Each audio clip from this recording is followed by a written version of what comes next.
यहाँ पर शिक्षा के क्षेत्र में समता को हम कैसे कक्षा शिक्षण में इंप्लीमेंट कर सकते हैं, उसकी क्या उपयोगिता है। अपने विद्यालय में समता समानता को लेकर के बच्चों के साथ उनके शिक्षण में किस तरह से हम प्रयोग कर सकते हैं। ये दोनों शब्द जब आते हैं समता और समानता, तो कहीं हमारा ध्यान इंडियन कॉन्स्टिट्यूशन की तरफ जाता है। संविधान के भाग 3 में अनुच्छेद 18 से 22 तक समानता के अधिकार की बात की गई।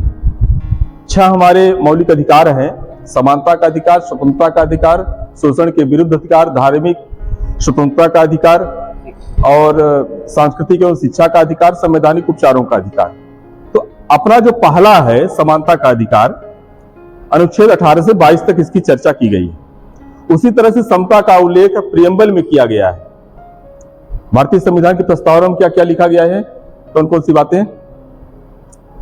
हम भारत के लोग भारत को एक संपूर्ण प्रभुत्व संपन्न समाजवादी पंथ निरपेक्ष लोकतंत्रात्मक गणराज्य बनाने के लिए तथा उसके समस्त नागरिकों को सामाजिक आर्थिक राजनीतिक न्याय विचार अभिव्यक्ति विश्वास धर्म और उपासना की स्वतंत्रता प्रतिष्ठा और अवसर की क्षमता प्राप्त कराने के लिए, यहां पर ध्यान दीजिएगा, समता प्राप्त कराने के लिए तथा उस सब में व्यक्ति की गरिमा और राष्ट्र की एकता और अखंडता को सुनिश्चित करने वाली बंधुता बढ़ाने के लिए दृढ़ संकल्प होकर अपनी इस संविधान सभा में आज दिनांक 26 नवंबर सन 1949 ईस्वी मित मार शीर्ष शुक्ल 7वीं संवत 2006 विक्रमी के द्वारा संविधान को अंगीकृत अधिनियमित और आत्मार्पित करते हैं।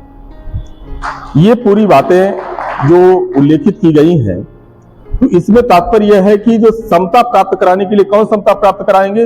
With the people of India, हम भारत के लोग। एक नागरिक का कर्तव्य है। अब स्कूल परिप्रेक्ष्य में इसकी क्या उपयोगिता हो सकती है,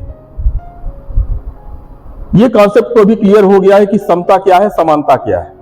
समानता क्या है? ये तो प्रत्येक जो हमारे लोग हैं सबको समान वस्तुएं दे दी जाए,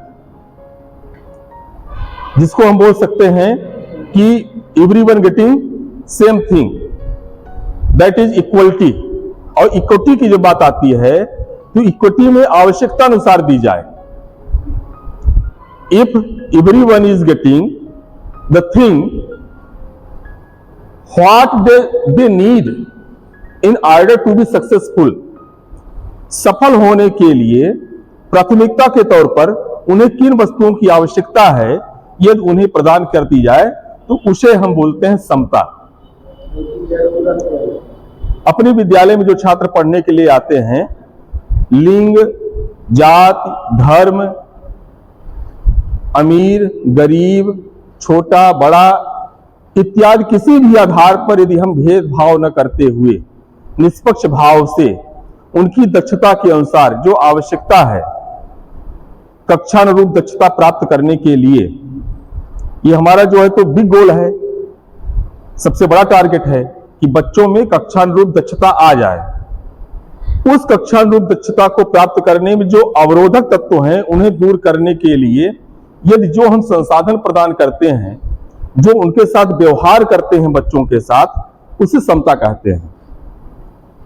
जैसे कि मान लीजिए कि जो बच्चे डिसेबिलिटी है, शारीरिक असक्षमता है, उन्हें हम कृत्रिम उपकरण प्रदान कर दें। यदि सोशल डिस्क्रिमिनेशन है, भेदभाव सामाजिक भेदभाव को दूर करके यदि स्कूल में उस बच्चे को महसूस न होने दें, यह समता है। यदि कोई बच्चा पढ़ने में बहुत धीमी गति से सीख रहा है, उस बच्चे का नाम लेते हुए उसे हम आगे बुलाएं और उसकी पीठ थपथपाते हुए उसकी परेशानियों को पूछ करके यदि हम टीचिंग करें, वह समता है। कोई बच्चा कक्षा में नहीं समझ पा रहा है तो यदि हम रिमीडियल क्लासेस उपचारात्मक शिक्षण के द्वारा उसकी समस्याओं को दूर करें, यह समता है। यदि उसका पेट खाली है तब बात कहां समझ में आएगी। यदि भूखा है तो उसकी भूख की तृप्ति हम प्रदान करें भोजन दे करके, या एमडीएम में ही मान लीजिए कि कुछ बच्चे घर से खा के आते हैं, कुछ बच्चे नहीं खा के आते हैं, थोड़ा सा ध्यान दे दें कि सबका पेट भर जाए। जो खाया है तो ज्यादा खाएगा नहीं, उसके हिस्से की रोटी उसे मिल जाए। जो घर से भूखा है, वो समता का उदाहरण हुआ। यदि धूप में कोई बच्चा आ रहा है ये चप्पल खरीदने के लिए उसके पास आर्थिक सहायता हम उपलब्ध करा दें, वो समता है। पुस्तक समानता के रूप में सभी को मिल जाती है, कॉपी और पेन नहीं है, यदि हम प्रोवाइड कर दें वह समता है। अर्थात जितने प्रकार के अवरोध हैं सभी को दूर करके बच्चे को हम प्रोत्साहित करें। समता में एक चीज और आती है, ये कोई बच्चा स्पेशल क्वालिटी का है, उसकी विशिष्ट प्रतिभा है किसी क्षेत्र में, उस क्षेत्र में उसकी रुचि को देखते हुए हम और ज्यादा संसाधन उपलब्ध करा दें और ज्यादा अच्छा बता दें, वह समता है। बहुत से ऐसे बच्चे होते हैं कि हिंदी में अच्छे होते हैं, कुछ बच्चे गणित में होते हैं, कुछ साइंस में होते हैं, कुछ मैथमेटिक्स में होते हैं। बहुत उदाहरण भी आप लोग इतिहास में पढ़े होंगे। रामानुजन की गणित अच्छी थी, गणित में बहुत अच्छा नंबर लाते थे, लेकिन सभी विषयों में अनुत्तीर्ण हो जाते थे। वहीं पर हम ये देखें दूसरी तरफ मुंशी प्रेमचंद की हिंदी बहुत अच्छी थी, जिन्हें हम उपन्यास सम्राट बोलते हैं।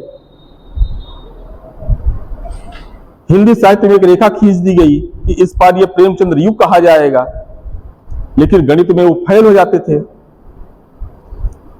सचिन तेंदुलकर जो 10वीं में अनुत्तीर्ण होते हैं, लेकिन अपने बैट और गेंद से खेल के क्षेत्र में, क्रिकेट में ऐसा अभ्यास करते हैं कि भारत रत्न तक पहुंचते हैं। ये क्रेडिट किसको जाती है? उनके जो टीचर थे रामचंद्र आग्रेचर, उनकी उस विशिष्ट प्रतिभा को पहचानते हुए इन उपलब्धियों तक पहुंचाए। यह भी एक समता का उदाहरण है कि बच्चे को उसकी जो विशिष्ट प्रतिभा को देखते हुए उसे हम अवसर प्रदान करा दें। कहने का तात्पर्य यहां पर निष्कर्षतः ये आ रहा है कि लर्निंग प्रोसेस में सीखने के अवसर यदि हम परिस्थिति जन्य जो स्थिति है उसके अनुसार उसे हम उसके अनुरूप कर दें कि सीख सके इस जो सीखना चाह रहा है, अथवा इसके जीवन में जिन बातों का सीखना आवश्यक है शिक्षक के द्वारा उपलब्ध करा दिया जाए, तो यह समता है। और समता में जब हम सभी बच्चों को विशेष ये ध्यान देना है कि सभी बच्चों को अपना मानना है। हमारा अस्तित्व बच्चों के कारण है, यदि वो बच्चे न होते तो फिर हम टीचर न होते स्कूल में। तो सभी बच्चे हमारे लिए एक हैं। तो कहीं जात पात का भी उल्लेख न हो। जात पात पूछे नहीं कोई, हरि को भजे सो हरि का होई। भगवान भी बोलते हैं कि हमारी जो भजन करता है तो हम जात पात नहीं देखते हैं। हमारी विद्यालय में जो पढ़ने के लिए आता है, हम टीचर हैं वहां, तो हमारे सामने सभी एक हैं। हमारे लिए कोई भेदभाव नहीं है। कहने का तात्पर्य है कि मैं टीचर के रूप में यदि खड़ा हूं तो हमारे सामने चाहे किसी भी लिंग, जाति, वर्ण का हम भेदभाव न करते हुए सभी विद्यार्थियों को एक समान मान करके और सीखने के लिए उचित संसाधन को प्रदान करते हुए एक अच्छा अवसर उपलब्ध कराएंगे। यही समता है।